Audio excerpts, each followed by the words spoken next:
A paz do Senhor Jesus Cristo aos irmãos. Essa leitura diária de hoje está escrita em 2 Samuel, capítulo 12, versículos 1 ao 4 e 7 ao 9. E o Senhor viu Natan a Davi, e entrando ele a Davi, disse: havia numa cidade 2 homens, um rico e outro pobre.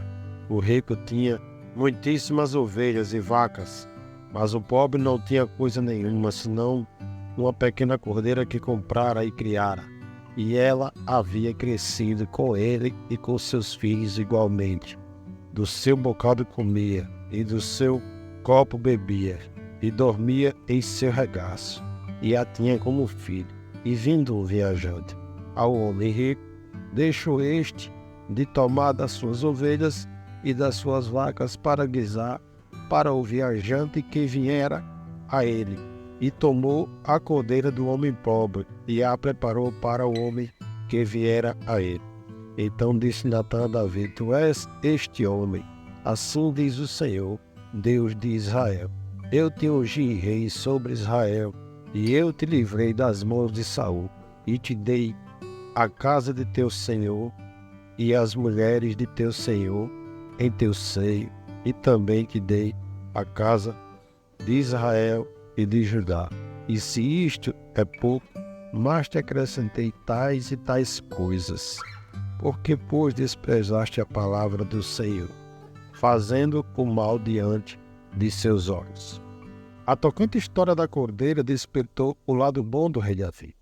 Se Natan tivesse entrado no palácio real e de forma direta e imediata censurasse a culpa do rei, decretando sentença devida ao seu pecado, é pouco provável que Davi se arrependesse ou desse ouvidos. O tratamento direto e franco da questão talvez fizesse o rei se irar e o impedisse de se arrepender.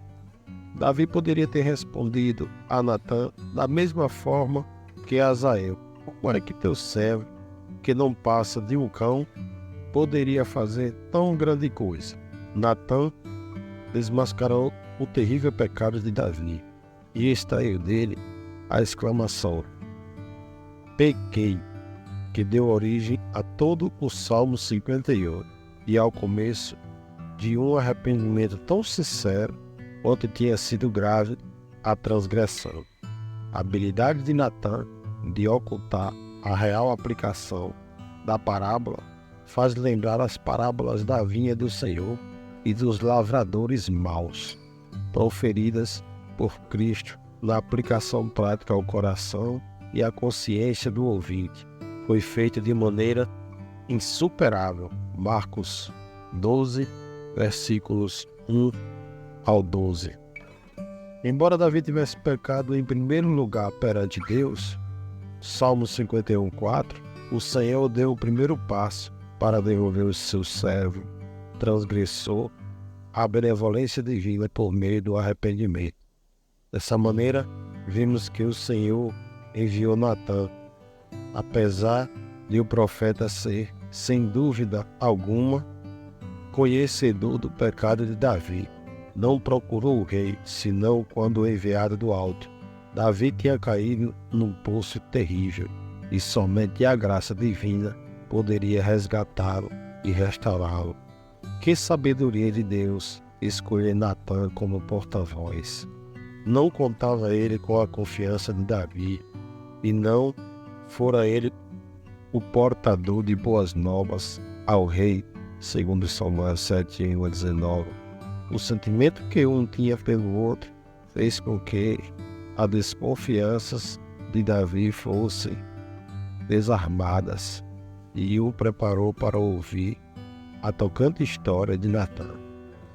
Quando nos desviamos do caminho da obediência rumo à vontade de Deus, Ele tem as suas maneiras e os seus métodos de nos restaurar a sua benevolência graça. Salmos 23:3 e 42.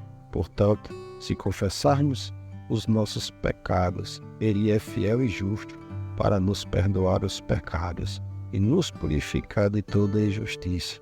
Davi condenou-se a si mesmo de forma tão absoluta quanto condenara o rico da parábola e com duradoura e profunda dor usufruiu mais uma vez do sorriso perdoador de Deus.